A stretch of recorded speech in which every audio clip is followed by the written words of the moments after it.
Selamat siang saudara, kami kembali menjumpai Anda melalui Klik Indonesia Siang TVRI. Hari ini Selasa 3 Desember 2024, saya Leni Hadiawati. Dan saya Natasha Baru. Untuk pemirsa, sejumlah informasi telah kami sediakan untuk Anda. Dan berikut ini adalah dua topik utama Klik Indonesia Siang hari ini.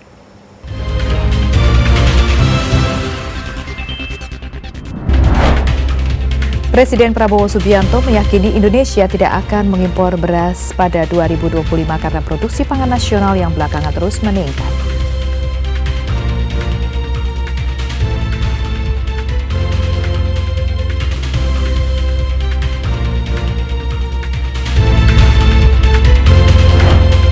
KPK masih memeriksa oknum pejabat pemerintah Kota Pekanbaru pasca OTT yang melibatkan PJ Wali Kota Pekanbaru Riau, Risnandar Mahiwa.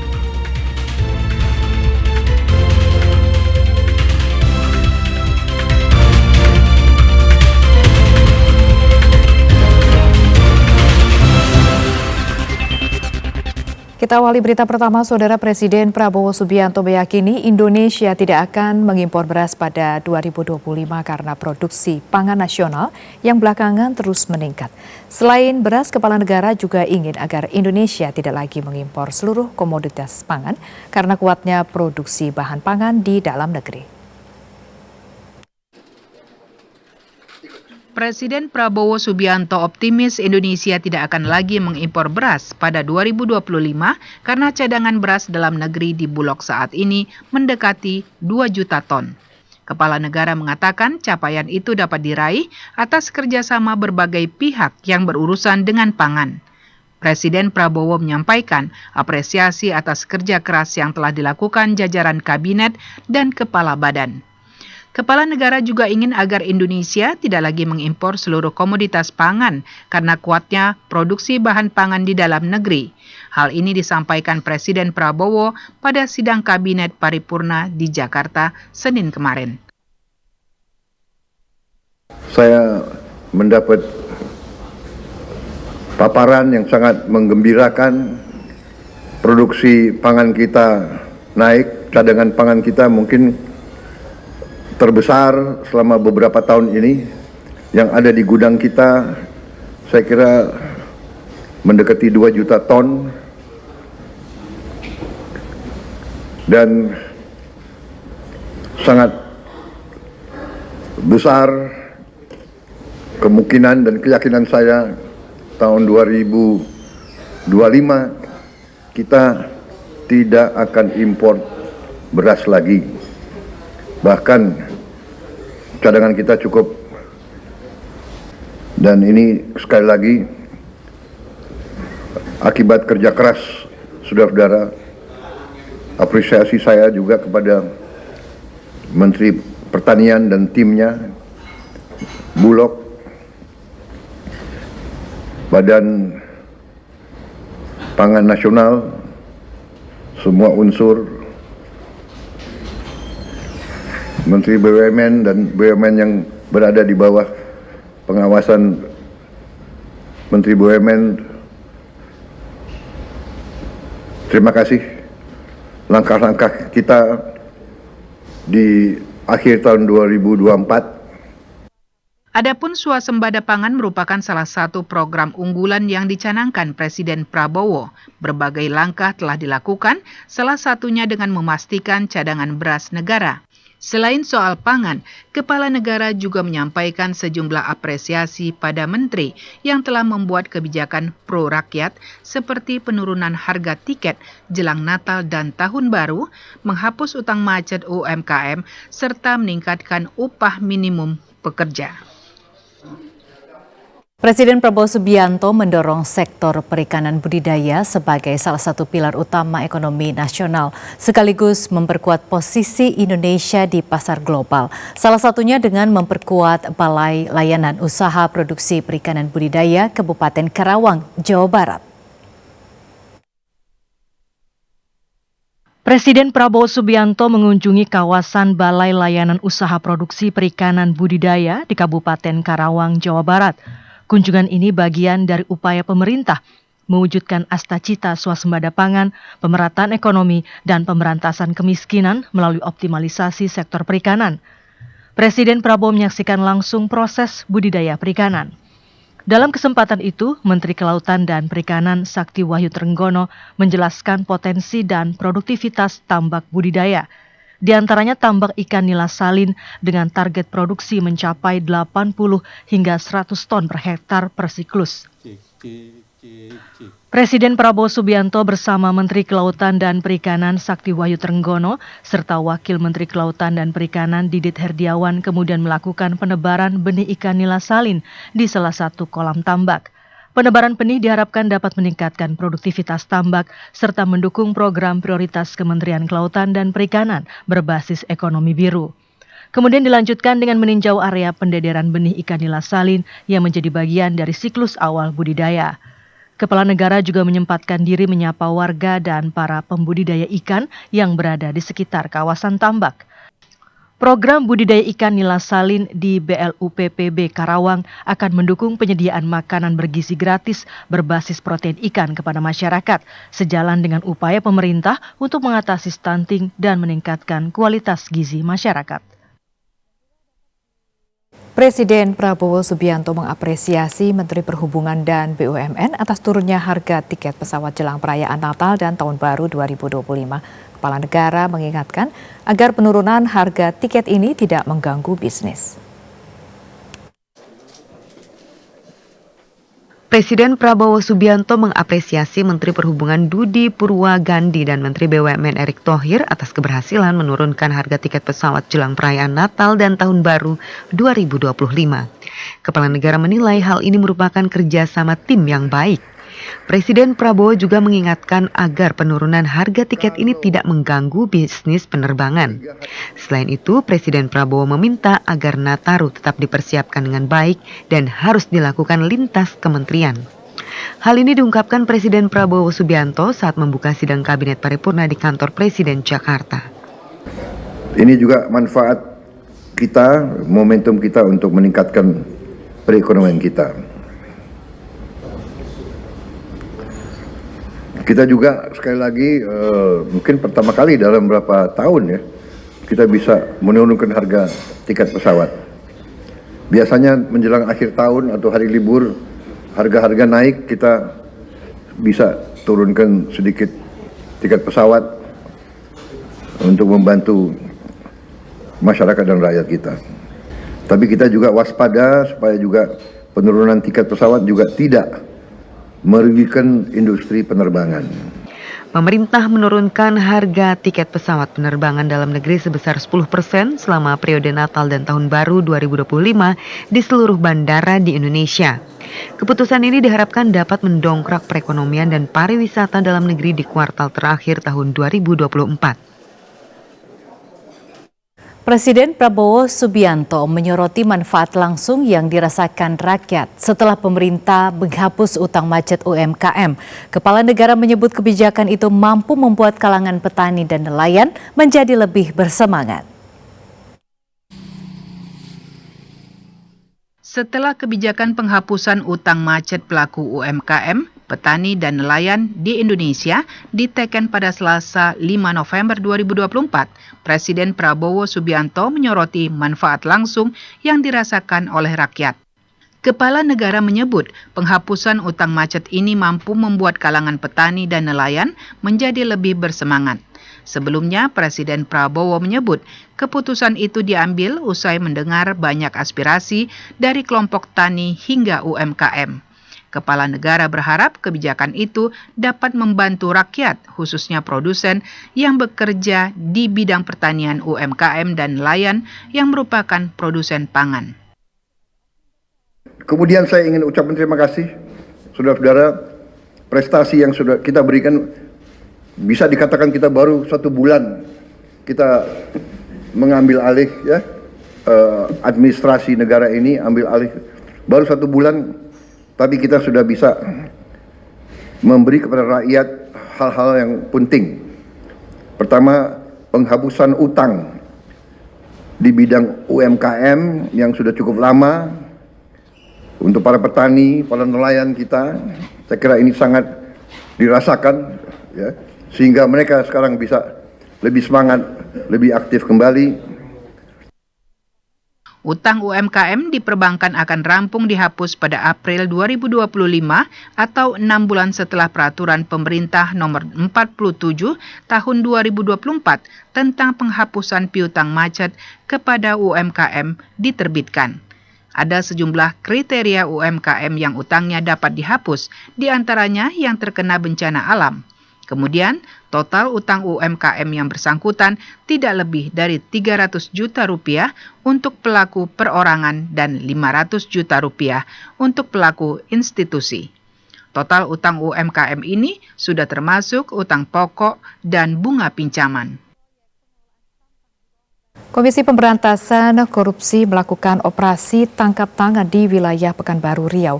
KPK menangkap penjabat Wali Kota Pekanbaru, Risnandar Mahiwa.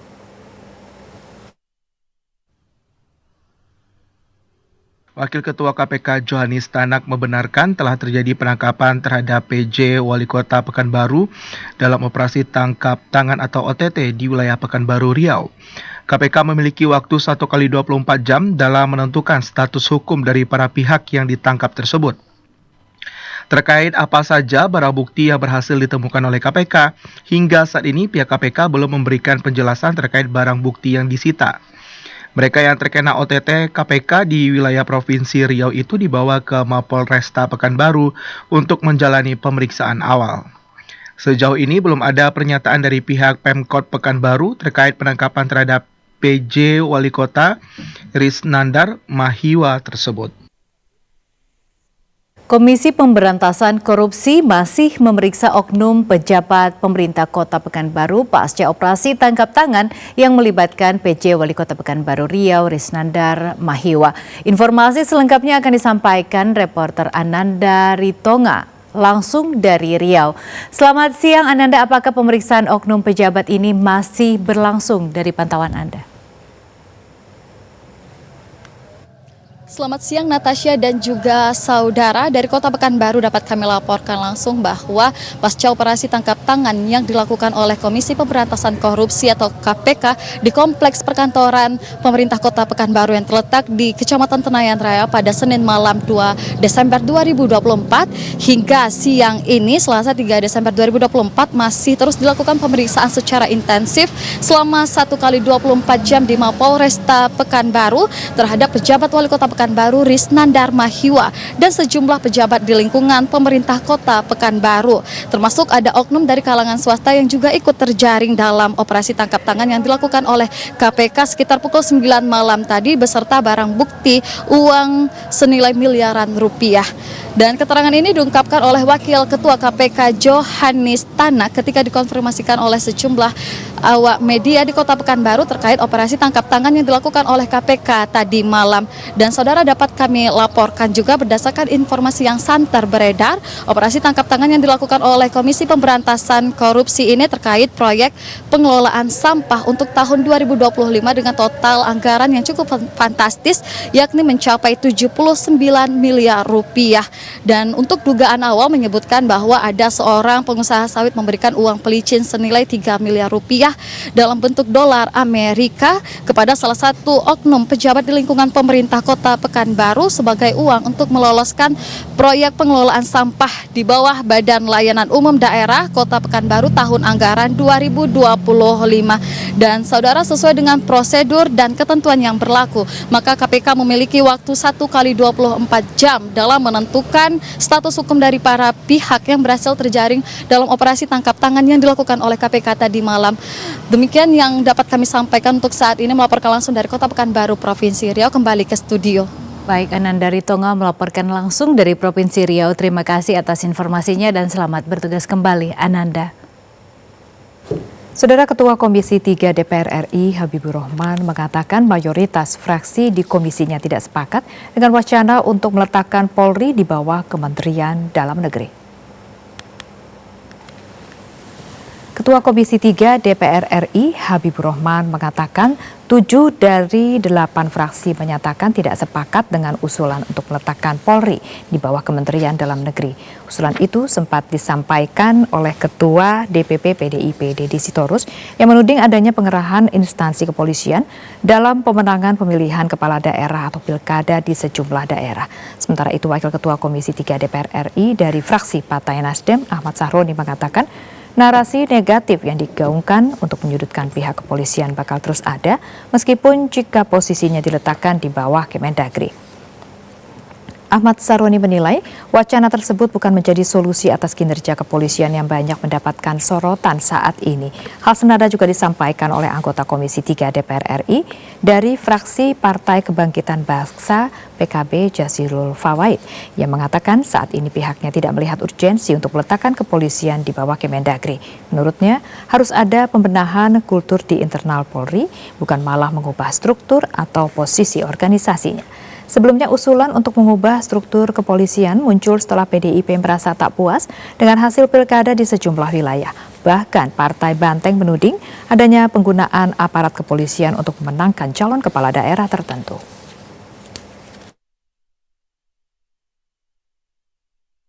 Akibat intensitas curah hujan yang cukup tinggi, 3 desa di Kabupaten Asahan, Sumatera Utara masih terendam banjir. Kita akan bergabung dengan reporter M. Azril untuk mengetahui informasi selengkapnya. Selamat siang Azril, di desa mana saja yang masih terendam banjir dan bagaimana penanganannya dari pantauan Anda?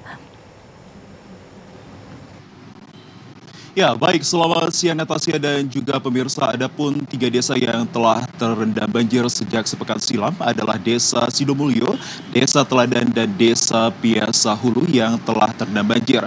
Hal tersebut terjadi sejak sepekan silam, tepatnya berada pada saat bertepatan pemungutan suara Pilkada serentak tahun 2024, yakni 27 November 2024. Natasha dan juga pemirsa, dapat kami sampaikan terdapat 3 desa yang terjadi di kawasan Kabupaten Asahan Provinsi Sumatera Utara, di mana kondisi ini juga merupakan kondisi yang sangat meresahkan masyarakat karena mengganggu sejumlah aktivitas masyarakatnya. Di lain hal, menurut Camat Tinggi Raja yakni Rahmat Rambe mengatakan bahwa peristiwa banjir ini sejatinya telah terjadi sejak sepekan silam dan tentunya tidak hanya menghambat sejumlah aktivitas masyarakat dan juga menutup akses jalan hingga menghambat aktivitas masyarakat umum hingga fasilitas umum seperti halnya gedung sekolah dan juga desa-desa hingga kantor desa yang berada di kawasan Kabupaten Asahan Provinsi Sumatera Utara. Natasha dan juga pemirsa, untuk bagaimana cara penanganan yang diberikan oleh pemerintah saat ini, bahwa kami terus mengupdate informasi akan penanganannya, namun bisa kami sampaikan bahwa ketinggian air hingga saat ini masih berada di kawasan 20 hingga 30 cm. Natasha dan juga pemirsa, jika kita menelusuri secara seksama bahwa aktivitas meluapnya banjir ini adalah akibat curah hujan yang telah melanda kawasan Kabupaten Asahan, tepatnya yang berada di Kecamatan Tinggi Raja ini begitu tinggi intensitasnya. Dengan demikian, masyarakat tersebut meminta kepada pemerintah untuk segera dapat memberikan solusi atas penanganan yang sifatnya masif untuk keberpihakannya kepada masyarakat. Berikut kita simak pernyataan dari Rahmat Rambe. Banjir di beberapa wilayah di desa, di antaranya Desa Sidomulyo, Desa Teladan, dan Desa Piasa Hulu. Ya, Natasha dan juga pemirsa, untuk lebih lanjut saat ini masyarakat yang berada di Kecamatan Tinggi Raja, Kabupaten Asahan Provinsi Sumatera Utara mengharapkan segalanya terkait atensi dari pemerintah untuk dapat segera memperbaiki tanggul-tanggul yang berada di kawasan mereka agar nantinya jika di kala musim penghujan tiba maka mereka dapat diawas ataupun tidak lagi dilanda banjir di kawasan mereka. Demikian yang dapat kami sampaikan langsung dari Provinsi Sumatera Utara. Kita kembali ke studio. Azril melaporkan langsung dari Sumatera Utara. Terima kasih atas informasinya dan selamat bertugas kembali. Kita beralih ke Sumatera Barat, Saudara. Akibat diguyur hujan sejak Minggu malam kemarin, jalan provinsi di Kampuang Singkulan, Lambuang, Bukit Nagari, Kotonan, Tiga Utara, Kecamatan Sutra, Kabupaten Pesisir Selatan putus total. Kondisi itu mengakibatkan 3 nagari di wilayah tersebut terisolasi. Beginilah kondisi jalan provinsi yang terletak di Kampung Singkulan, Lambuang Buki, Nagari Kotonan 3 Utara Surantih, Kecamatan Sutera, Kabupaten Pesisir Selatan yang putus setelah diterjang banjir. Putusnya akses utama masyarakat tersebut disebabkan oleh tingginya curah hujan yang mengguyur wilayah itu sejak Minggu malam kemarin. Seluruh badan jalan putus dan terban ke sungai, kondisi jalan putus total dan tidak bisa dilalui kendaraan. Salah seorang masyarakat, John Henry, mengatakan jalan tersebut merupakan akses utama yang menghubungkan 3 nagari di wilayah itu. 3 nagari itu adalah Nagari Kotonan 3 Utara Surantih, Nagari Gantiang Mudia Utara Surantih, dan Nagari Gantiang Mudia Selatan Surantih. Kondisi tersebut mengakibatkan ribuan masyarakat yang tinggal di wilayah tersebut, terutama Nagari Gantiang Mudia Utara dan Gantiang Mudia Selatan, terisolasi. Banjir dengan hujannya deras tadi malam, itu kan masih di dalam perawatan normalisasi, tapi tidak terkendali, terlambat, hujannya deras, maka terjadilah ini jalannya roboh. Sementara itu, PJ Wali Nagari Kotonan 3 Utara Surantih Muhammad Iqbal mengatakan penyebab putusnya jalan tersebut karena meluapnya batang Surantih. Intensitas hujan yang tinggi tidak tertampung oleh sungai, sehingga mengakibatkan putusnya jalan karena dihantam arus sungai. Selain jalan putus, pihak juga mendapat informasi ada beberapa lahan pertanian dan rumah masyarakat yang terendam oleh banjir. Saat ini pihaknya sedang melakukan pendataan. Untuk sementara waktu sampai jalan tersebut diperbaiki, masyarakat terpaksa menempuh jalur alternatif jalan inspeksi yang berada di wilayah pertanian masyarakat sekitar. Terjadi curah hujan yang cukup tinggi sehingga mengakibatkan jalan kami terputus akses menuju 2 nagari yang ada di dalam lagi. Jadi kami berharap kepada pemerintahan provinsi, karena jalan ini merupakan ruas jalan provinsi, kami berharap kepada pemerintah provinsi agar dapat sesegera mungkin menanggapi akses kami menuju 2 nagari. Iqbal berharap kedepannya pemerintah melakukan normalisasi terhadap batang Surantih, sebab kondisi sungai sudah sangat dekat dengan bibir jalan. Jika terjadi hujan, maka akan berpotensi besar terjadi banjir dan merusak fasilitas jalan dan rumah masyarakat. Fahmi Yuhendra, TVRI Sumatera Barat. Tingginya curah hujan juga menyebabkan 8 nagari atau desa di Kabupaten Pesisir Selatan Sumatera Barat terdampak banjir. Informasi selengkapnya akan disampaikan oleh reporter Aser Fania langsung dari Padang, Sumatera Barat. Selamat siang Aser, bagaimana kondisi banjir di Pesisir Selatan saat ini? Baik, terima kasih. Selamat siang Natasha. Saat ini memang sudah terjadi banjir di 8 nagari atau desa di 6 kecamatan di Kabupaten Pesisir Selatan akibat curah hujan yang tinggi. Di antaranya 8 nagari yang terdampak adalah Nagari Duku Utara di Kecamatan Koto 11 Tarusan, Nagari KP Panji di Kecamatan Bayang, Nagari Laban Salido di Kecamatan Ampek Jurai, Nagari Koto Hilia, Nagari Koto Nanduo, dan Nagari Sungai Nyalo Ampek Koto Mudia di Kecamatan Batang Kapas. Nagari Kotonan 3 Utara di Kecamatan Sutra, serta Nagari Lakitan Tengah di Kecamatan Lengayang.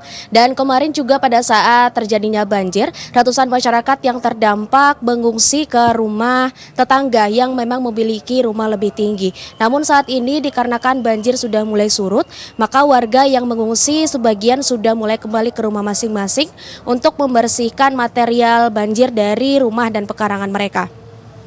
Sedangkan untuk banjir ini juga merendam pemukiman warga dan juga lahan pertanian. Selain itu juga berdampak pada sejumlah fasilitas umum, diantaranya sarana jalan, sarana jembatan, serta sarana saluran irigasi.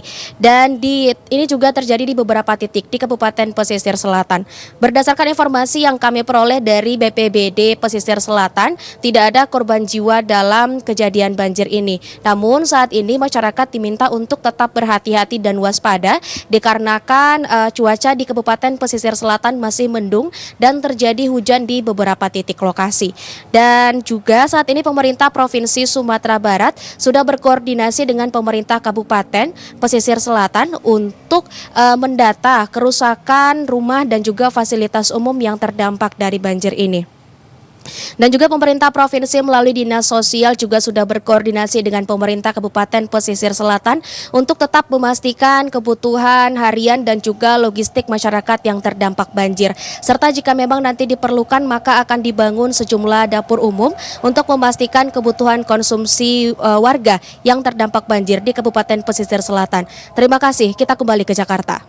Asar Fania melaporkan langsung dari Padang, Sumatera Barat. Terima kasih Asar atas informasinya dan selamat bertugas kembali. Dan saudara, sejumlah informasi lainnya masih akan kami hadirkan sesaat lagi. Tetaplah bersama kami, Klik Indonesia Siang. Segera kembali.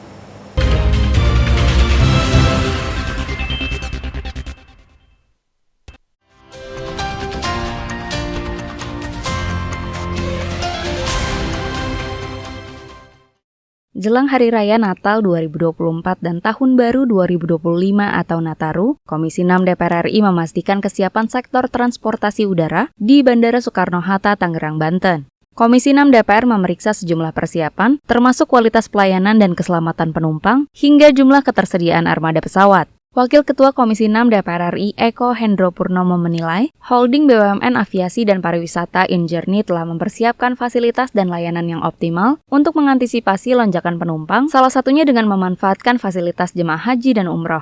Selain itu, Eko mengatakan, Garuda Indonesia juga telah menyiapkan armada pesawat tujuan domestik dan internasional, serta menyiagakan 14.000 petugas untuk melayani masyarakat pelaku perjalanan. Baik dari InJourney berkaitan dengan masalah persiapannya seperti apa, dan alhamdulillah mereka lebih siap, dan apalagi kedepannya 2025 sudah banyak perubahan-perubahan yang signifikan, bukan hanya untuk persiapan tahun baru saja, tapi juga persiapan untuk Lebaran, ya, Ramadan, dan bahkan juga sudah mulai ada pembaruan kaitan dengan di Terminal 3 dan Terminal 2. Garuda siap untuk mensupport kaitan dengan penerbangan untuk liburan domestik maupun juga internasional, dan kebutuhannya juga tadi ada untuk yang membantu frontlinernya ada 14.000. Lebih lanjut, Eko mendorong BUMN Navigasi Penerbangan Airnav Indonesia untuk meningkatkan kewaspadaan terhadap dampak cuaca buruk bagi transportasi udara untuk memastikan kelancaran dan keselamatan penerbangan. Dari Tangerang, Banten, Helmi Darmawan, TVR Parlemen melaporkan.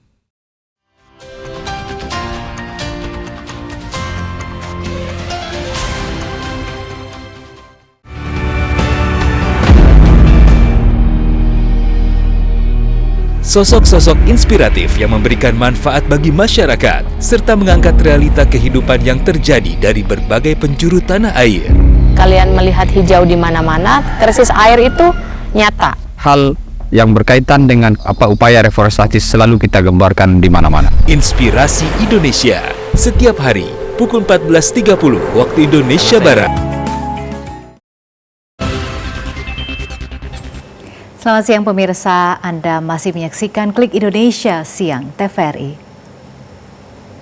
Saudara, Polres Metro Jakarta Selatan terus menggali motif dibalik pembunuhan ayah dan nenek oleh seorang remaja 14 tahun di sebuah kompleks perumahan mewah di Jalan Lebak Bulus 1 Cilandak, Jakarta Selatan. Setelah ditetapkan sebagai tersangka, pelaku akan dititipkan di Lembaga Penempatan Anak Sementara atau LPAS selama proses hukum berlangsung. Penyidik Pelayanan Perempuan dan Anak Satreskrim Polres Metro Jakarta Selatan belum juga mampu mengungkap motif dibalik pembunuhan ayah dan nenek oleh remaja berusia 14 tahun di Lebak Bulus Cilandak, Jakarta Selatan. Tersangka berinisial MAS hingga kini masih bungkam terkait pemicu dirinya menyerang dua anggota keluarga dan melukai ibu kandungnya hari Sabtu dini hari lalu. Untuk mengungkap motif peristiwa berdarah ini, penyidik mendatangkan dua psikolog forensik untuk memeriksa kondisi kejiwaan tersangka. Selain mendatangkan psikolog forensik, penyidik juga memeriksa pihak sekolah tempat tersangka menimba ilmu. Dari keterangan guru sebagai saksi, tersangka dikenal sebagai siswa yang pintar, ramah dan kerap berinteraksi dengan guru serta teman-temannya secara baik. Mengacu pada Undang-Undang Sistem Peradilan Pidana Anak, remaja berusia 14 tahun ini akan dititipkan di Lembaga Penempatan Anak Sementara. Motifnya masih didalami, oleh karena itu dari psikologi forensik masih mendalami ya sampai saat ini. Bu, untuk penetapan Bu, penetapan sendiri Bu, ditahan nggak Bu? Untuk penetapan sudah menjadi tersangka. Ya. Enggak, maksudnya dilakukan penahanan atau tidak? Ya, karena mengingat dia di titip. Ya, kalau di bawah umur itu kita hanya 2 ketentuan, yaitu kembali ke orang tuanya atau dititipkan. Selama proses pemeriksaan berlangsung, tersangka MAS selalu didampingi keluarga dari pihak ibu. Anak yang berkonflik dengan hukum ini dijerat pasal berlapis, yakni pasal 338 KUHP tentang pembunuhan jungto, pasal 351 KUHP tentang penganiayaan, dan pasal 44 Undang-Undang Kekerasan dalam Rumah Tangga dengan ancaman hukuman penjara selama 15 tahun. Pihak keluarga menanggapi rekaman CCTV yang asli terkait peristiwa penembakan 3 siswa SMK 4 Negeri 4 Semarang dan salah satunya meninggal dunia. Keluarga berharap rekaman menjadi bukti baru untuk menguatkan dugaan penembakan secara sengaja oleh Aibda Robik Zainuddin, anggota Satuan Narkoba Polrestabes Semarang. Dalam video yang diambil dari minimarket ini terlihat seseorang yang diduga Aibda Robik Zainuddin sedang menunggu seseorang. Tidak lama kemudian Aibda Robik Zainuddin mengarahkan kendaraannya ke tengah jalan dan langsung melakukan penembakan mengarahkan kepada pengendara motor yang melintas yang diduga merupakan para korban. Setelah itu, Aibda Robik Zainuddin berusaha memutar kendaraan untuk kembali mengejar para korban, namun sempat terjatuh seperti tidak mampu menguasai kendaraannya. Dari rekaman video CCTV tersebut, pihak keluarga menyayangkan narasi yang dibuat polisi seolah-olah korban merupakan gangster yang hendak melawan polisi saat akan dibubarkan. Kita maunya ya yang pelaku penembakan ya dihukum yang seberat-beratnya, dan kalau memang ada terjadi rekayasa kasus ini, rekayasa kejadian, ya yang terlibat rekayasa tersebut juga ikut dihukum. Pihak keluarga berharap video CCTV ini bisa menjadi bukti untuk menguatkan dugaan penembakan yang dilakukan Aibda Robik Zainuddin kepada para korban tanpa ada tembakan peringatan. Selain itu juga tidak terlihat ada dugaan tawuran seperti yang dituduhkan pihak kepolisian kepada para korban. Sebelumnya diberitakan bahwa seorang anggota polisi menembak 3 korban yang merupakan siswa SMK 4 Semarang saat akan membubarkan tawuran. 1 orang meninggal dunia bernama Gama Rizkinata Oktavandi setelah terkena peluru di bagian pinggul. Sedangkan 2 rekannya, Adam, terserempet peluru di dada dan Satria terkena di bagian tangan. Keluarga siswa SMK Negeri 4 Semarang, korban penembakan anggota polisi Polrestabes Semarang, membenarkan adanya dugaan intervensi dari pihak kepolisian dan oknum wartawan. Pihak keluarga diminta membuat video pernyataan tidak akan memperpanjang penembakan yang menewaskan korban Gama Rizkinata Oktavandi. Saat ditemui di rumah duka Jalan Borobudur Timur, Kembang Arum, Kota Semarang, paman korban Agung membenarkan adanya dugaan intervensi pejabat Polrestabes Semarang dan oknum wartawan usai kejadian penembakan terhadap Gama Rizkinata Oktavandi. Pihak keluarga diminta untuk membuat video pernyataan yang intinya merelakan korban dan tidak memperpanjang kasusnya. Namun permintaan tersebut langsung ditolak Agung, paman korban, karena pihak keluarga harus berdiskusi dahulu dan harus ada kejelasan kenapa korban meninggal dunia. Pihak keluarga juga merasa tidak terima jika korban merupakan gangster. Menurutnya, korban merupakan pribadi yang baik dan aktif dalam kegiatan sekolah, khususnya paskibraka. Saya tidak mau Pak kalau harus bikin pernyataan seperti itu. Kita kan belum tahu, ini masih berjalan prosesnya, kan kita tidak mau kalau sudah harus bikin itu, kan kita juga harus berembuk dengan keluarga besar dulu, kan seperti itu. Terus akhirnya tidak jadi, saya memang tetap tidak mau, dipaksa pun di beberapa kali tidak apa-apa Pak, tidak apa, tetap saya tidak mau sih. Karena kita tetap itu, karena pada saat itu kita sudah berencana untuk membuat laporan ke Polda. Meski kini keluarga telah mengikhlaskan kematian korban, namun karena terus dipojokkan dan dinilai ada kejanggalan, akhirnya pihak keluarga berusaha mencari kebenaran penyebab kematian korban untuk membersihkan nama baik korban. Keluarga berharap ada hukuman setimpal bagi pelaku penembakan terhadap korban. Adri Maulana, TVRI Jawa Tengah. Pemerintah Provinsi Jambi mencabut status siaga darurat kebakaran hutan dan lahan 2024. Informasi selengkapnya akan disampaikan Muwafiq Aziza langsung dari Jambi. Aziza, selamat siang, silakan dengan informasi selengkapnya.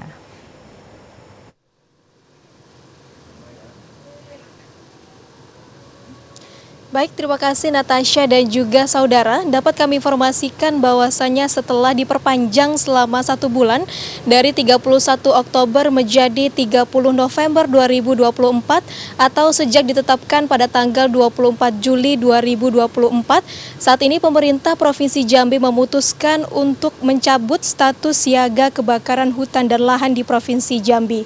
Sekretaris Daerah Provinsi Jambi Sudirman menjelaskan tidak diperpanjangnya status siaga kebakaran hutan dan lahan di Provinsi Jambi dikarenakan saat ini sejumlah wilayah di Provinsi Jambi sudah memasuki periode puncak musim hujan.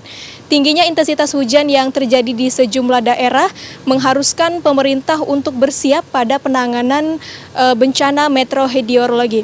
Dan dapat kami informasikan juga bahwasannya berdasarkan catatan dari pemerintah, jumlah luasan lahan yang terbakar di Provinsi Jambi terhitung dari 1 Januari hingga akhir November 2024 ini mencapai angka 1.191 hektar, di mana rincian jumlah luasan lahan yang terbakar di Provinsi Jambi yakni 698,36 hektar itu terjadi pada lahan mineral, sedangkan sebanyak 493,8 hektar luasan yang terbakar terjadi pada lahan gambut.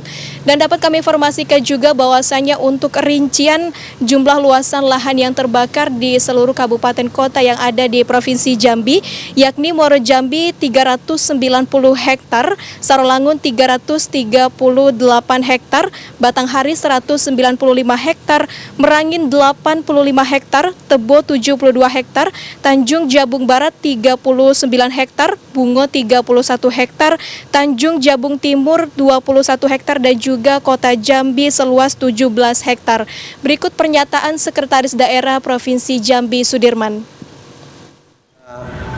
Batas akhir sampai 30 November, kalau tidak rapat kembali berarti sudah putus tuh bencana karhutlanya masuk ke babak baru untuk hidrometeorologi ya, mulai 1 Desember nih, mungkin kan hari libur kali ya, Sabtu dan Minggu, tadi 30 kan hari Sabtu, tanggal 1 hari Minggu, mudah-mudahan nanti besok Senin itu sudah ada rapat tuh untuk penetapan status bencana hidrometeorologi karena karhutlanya sudah selesai.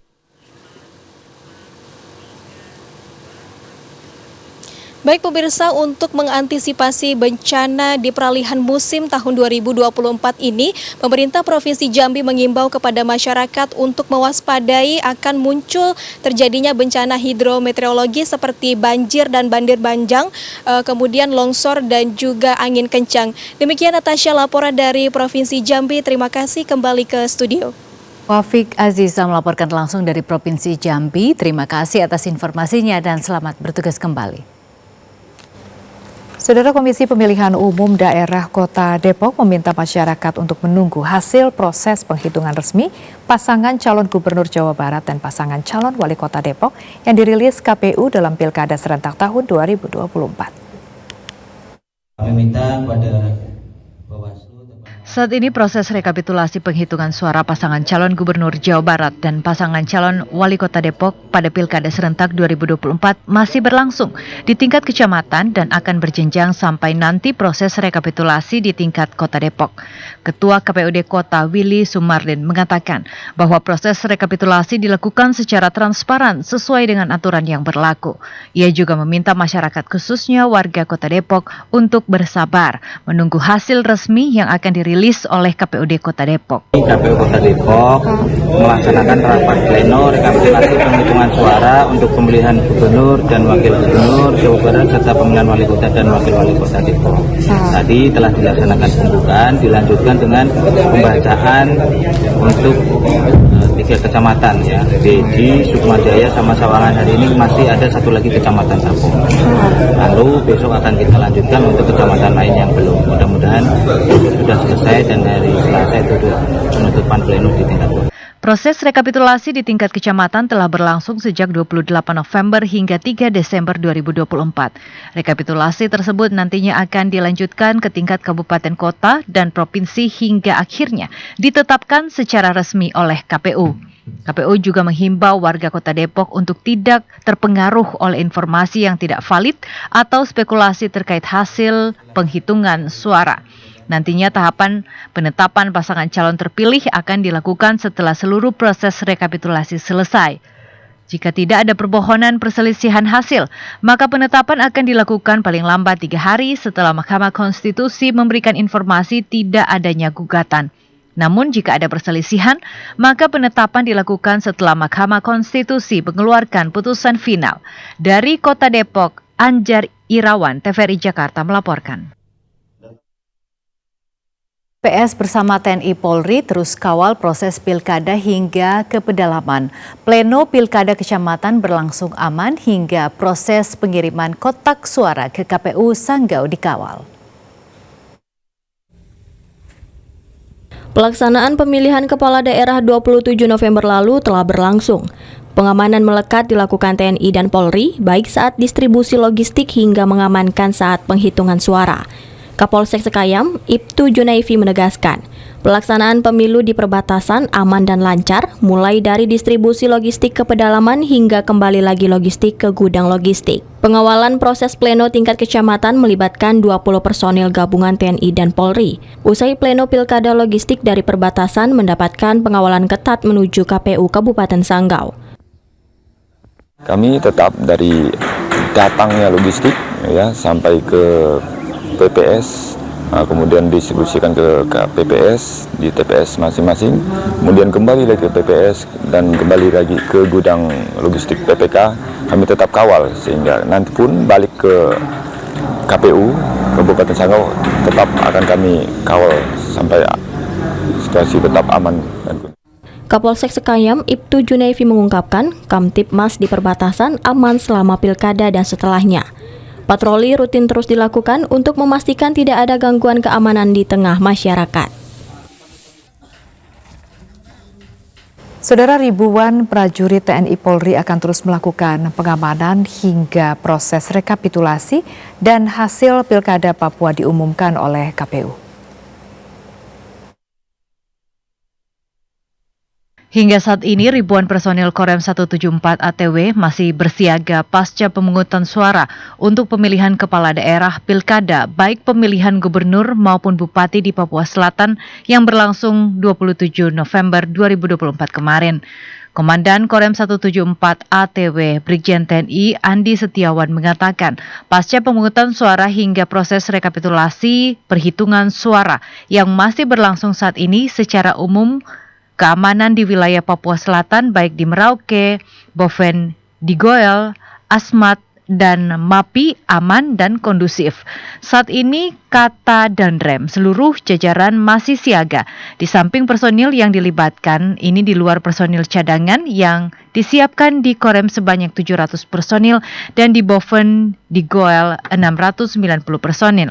Di Papua Selatan sendiri terdapat 1089 tempat pemungutan suara yang tersebar di 4 kabupaten. Personil yang kita libatkan untuk pilkada, saya libatkan Untuk yang insert kemarin untuk di 1089 TPS, jadi kemarin kita insertkan 1109 personil kita.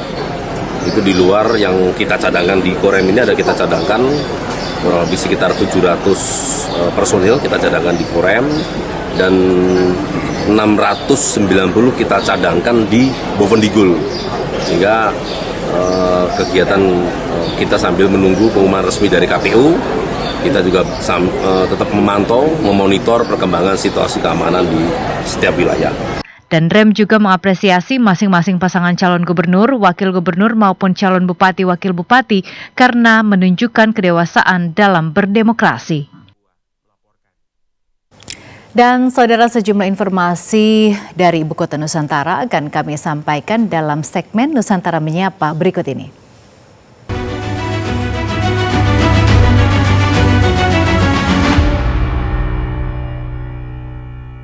Dan saudara, kita akan menuju ke reporter Aryo Bagus langsung dari kawasan Ibu Kota Nusantara, Kalimantan Timur. Selamat siang Aryo, ada informasi apa saja yang bisa Anda sampaikan pada kami siang hari ini? Baik Natasha dan juga saudara, saat ini saya melaporkan dari Rest Area Nusantara yang menjadi sentra usaha mikro, kecil, dan menengah atau UMKM yang berasal dari berbagai wilayah di Kalimantan Timur, kemudian juga secara spesifik berasal dari berbagai kawasan di lingkungan sekitar kawasan Ibu Kota Nusantara. Mengapa saya menyebutkan tentang usaha mikro, kecil, dan menengah? Karena hari ini di Nusantara Menyapa akan kami hadirkan dua informasi terkini terkait dengan dampak positif yang diterima oleh para pelaku UMKM terkait dengan pengembangan kawasan Ibu Kota Nusantara. Informasi pertama, saudara, event Wellness Tourism yang diselenggarakan oleh Otorita Ibu Kota Nusantara beberapa waktu lalu berpengaruh pada omset penjualan dari salah seorang pelaku usaha mikro, kecil, dan menengah. Salah satu pelaku UMKM bahkan menyebutkan omset penjualan meningkat hingga sekitar 70% pada saat event Wellness Tourism berlangsung. Program Wellness Tourism Ibu Kota Nusantara turut disambut baik oleh para pelaku usaha mikro, kecil, dan menengah atau UMKM di sekitar IKN. Meningkatnya kunjungan masyarakat pada kegiatan ini juga sangat berdampak pada geliat UMKM semakin meningkat. Salah seorang pelaku UMKM, Leni Agustin, mengaku bersyukur diberi kesempatan untuk menjajakan produk kuliner miliknya, seperti nasi kuning, bihun, roti, dan berbagai minuman. Produk kuliner tersebut merupakan menu sarapan khas masyarakat Kalimantan Timur. Tak tanggung-tanggung, omset penjualan Leni meningkat hingga 75% selama kegiatan ini. Lumayan Mbak, ada peningkatan, kita bisa memasarkan produk kami di keramaian ini ya. Kita bersyukur sekali Mbak ya bisa memasarkan produk kami, khususnya ini nasi kuning, makanan khas dari Balikpapan, Kalimantan Timur. Bisa diperkenalkan di sini Mbak, di acara kali ini. Leni berharap kegiatan ini akan dilaksanakan secara rutin agar dapat membantu mengembangkan usaha para pelaku UMKM di Kalimantan Timur, khususnya di Ibu Kota Nusantara. Demikian Anggi Kresentia dari Ibu Kota Nusantara melaporkan. Sementara itu di tempat saya melaporkan saat ini seperti yang saya sampaikan sebelumnya yang merupakan sentra usaha mikro, kecil, dan menengah atau UMKM yang berasal dari berbagai kawasan di Kalimantan Timur dan juga Ibu Kota Nusantara, ada satu pelaku UMKM yang memamerkan produk kesenian kriya yang mengaku memperoleh berbagai macam keuntungan.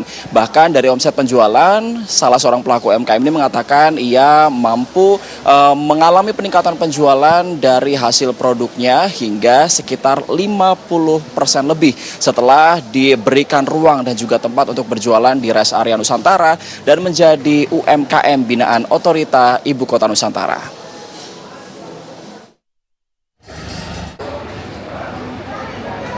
Salah satu UMKM binaan Otorita Ibu Kota Nusantara (OIKN) yang menghasilkan produk-produk kriya adalah Sura Arts yang menjual berbagai produk kriya kayu di Rest Area Nusantara. Produk yang dijual seperti produk seni murni berupa pajangan dari kayu ulin, seni pakai seperti table and kitchen set dari kayu ulin, dan juga ekoprint yang dibuat dari bahan-bahan yang dapat ditemukan di lingkungan sekitar. Sura Arts adalah salah satu dari 20-an UMKM yang ada di Kalimantan Timur. yang dinyatakan lolos menjadi UMKM binaan OIKN setelah mengikuti serangkaian seleksi dan kurasi dari pihak OIKN. Pemilik Sura Arts Eko Sri Handayani menyatakan, setelah menjadi UMKM binaan OIKN, pihaknya memperoleh banyak keuntungan. Di antaranya diikutkan dalam berbagai pelatihan dan pameran, hingga mendapatkan produk packaging secara gratis. Selain itu, ia mengaku omset penjualan meningkat lebih dari 50% setelah menjadi UMKM binaan OIKN. Kita sih sementara kemarin itu pelatihan-pelatihan untuk pemasaran, terus pelatihan untuk kemasan ini kemasan juga dari otorita, kita dapat bantuan. Terus pameran-pameran, kemarin sempat pameran di Plaza Balikpapan, itu aja baru kita dapat. Ya lumayan lah. Lebih dari 50%? Iya. Sampai 100% lebih? Atau... Kalau sampai 100% itu tergantung ini pesanan dari tempat lain lagi. Berarti rata-ratanya sekitar 50%-an ya? Iya. Eko Sri Handayani berharap dengan bergabung menjadi UMKM binaan OIKN, produk kria kayu yang ia produksi dengan bahan-bahan alam yang diambil dari lingkungan sekitar tersebut dapat lebih dikenal luas oleh masyarakat, sehingga dapat meningkatkan omset penjualan. Aryo Bagus dan Ucu Andritama dari Ibu Kota Nusantara melaporkan. Selain menjadi sentra UMKM, Rest Area Nusantara ini juga menjadi tempat pemberhentian terakhir bagi para wisatawan yang akan masuk ke kawasan inti pusat pemerintahan Ibu Kota Nusantara. Di sini mereka akan memarkirkan kendaraannya, kemudian registrasi terlebih dahulu sebelum nantinya mereka akan dibawa menggunakan Zero Emission Bus untuk masuk ke kawasan KIPP. Dan demikian informasi yang dapat kami hadirkan dari kawasan Ibu Kota Nusantara di segmen Nusantara Menyapa. Baik Aryo, terima kasih atas informasinya dan selamat bertugas kembali.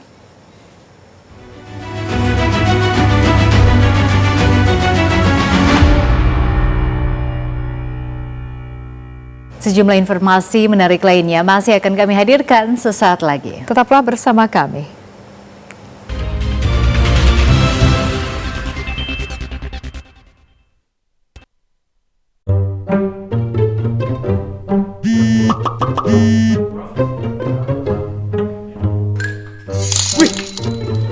Udah deh, gak usah tergiur keuntungan instan. Di awal, semua pasti menang. Makanya ketagihan.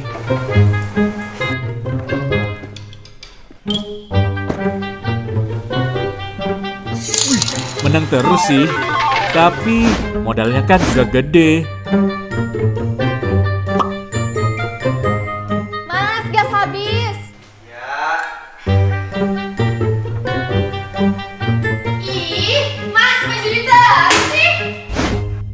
Udah deh, mendingan berhenti. Jangan nunggu sadar saat semua menghilang. Stop judi online. Yuk, bersama berantas judi online.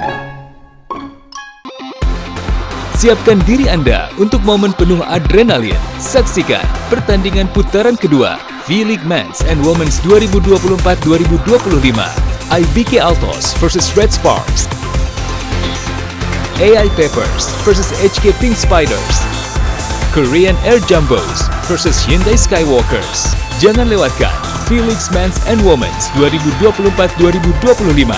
30 November 2024 serta 1 dan 3 Desember 2024 hanya di TVRI Sport.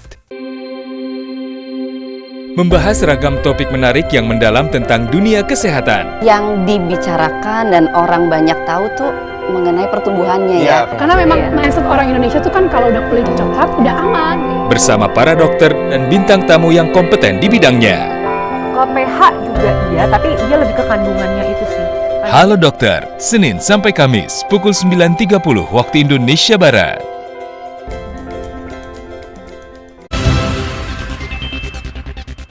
Selamat siang pemirsa, Anda kembali menyaksikan Klik Indonesia Siang TVRI. Saudara, memperingati Hari Bakti Pekerjaan Umum ke-79, Kementerian Pekerjaan Umum melakukan serangkaian kegiatan sosial, diantaranya penyaluran donasi kepada para pegawai golongan 1 dan 2. Kegiatan ini merupakan wujud aksi yang dilakukan seluruh pimpinan Kementerian Pekerjaan Umum melalui penggalangan dana secara sukarela. Penyaluran donasi dilakukan secara serentak baik di tingkat pusat maupun di tingkat balai yang tersebar di 34 provinsi seluruh Indonesia, ditandai secara seremonial di auditorium kantor pusat Kementerian PU Jakarta. Donasi yang berhasil terkumpul sejumlah 3,3 miliar rupiah lebih, meliputi 9.100 paket sembako senilai 2,27 miliar rupiah, makan siang bergizi untuk siswa TK dan SD Yayasan Putra di seluruh Indonesia senilai 139,5 juta rupiah, dan donasi korban bencana NTT 712,6 juta rupiah. Ketua Koordinator PU Peduli Retno Triyanti Handayani mengatakan, tahun ini pemanfaatan dan penerima donasi PU Peduli semakin meluas. Selain penyaluran bingkisan untuk karyawan golongan 1 dan 2, pensiunan, donasi juga diberikan dalam bentuk makan sehat kepada para siswa TK dan SD Yayasan Putra di seluruh Indonesia, beasiswa, dan donasi untuk korban bencana Gunung Lewotobi, NTT. Mengumpulkan donasi dari seluruh pegawai secara sukarela. Jadi ini yang terkumpul bukan dari APBN, tapi uang pribadi masing-masing pegawai dan Dharma Wanita. Tahun ini kami selain memberikan bingkisan sembako kepada pegawai golongan 1, 2, kemudian untuk pengemudi, petugas kebersihan, juga kami memberikan makan siang sehat gratis untuk murid-murid SD Yayasan Putra. Wakil Menteri PU Diana Kusumastuti mengatakan rasa syukurnya atas penggalangan donasi yang dilakukan saat ini karena telah memenuhi target yang direncanakan. Donasi ini berasal dari anggaran pribadi, bukan APBN. Ini adalah peduli PU dalam rangka Hari Bakti PU yang ke-79. Ya, ini donasinya pribadi loh ya, nggak ada yang dari APBN. Ya, semuanya pribadi. Tadi saya juga menyampaikan ditambahkan, tapi juga dari pribadi. Ya, tidak ada dari APBN. Wamen PU Diana Kusumastuti berharap kegiatan PU Peduli agar terus dilanjutkan sebagai bentuk perwujudan rasa kemanusiaan dan kepedulian terhadap sesama. Dan saudara, informasi tadi sekaligus menutup perjumpaan kita dalam Klik Indonesia Siang. Akhirnya saya Natasha Paruntu. Dan saya Leni Hadiawati mewakili seluruh kerabat kerja bertugas mengucapkan terima kasih Anda telah menyaksikan TVRI Media Pemersatu Bangsa. Akhirnya selamat siang dan sampai jumpa.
Kasus bullying semakin hari semakin meningkat.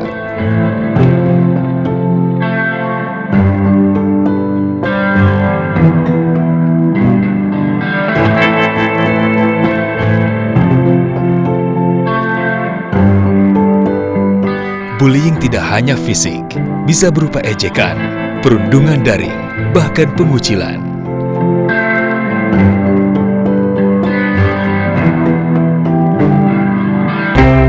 Bullying merusak harga diri, kesehatan mental, dan masa depan.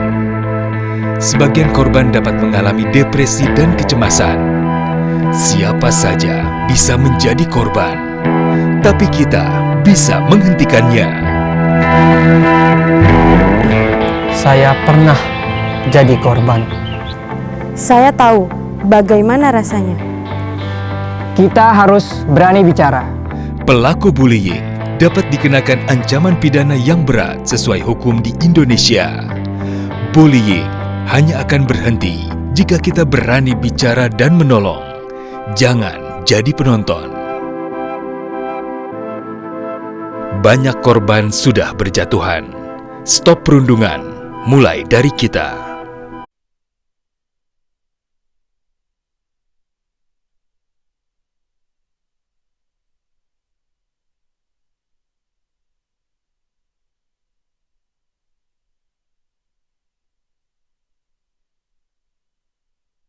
Laksanakan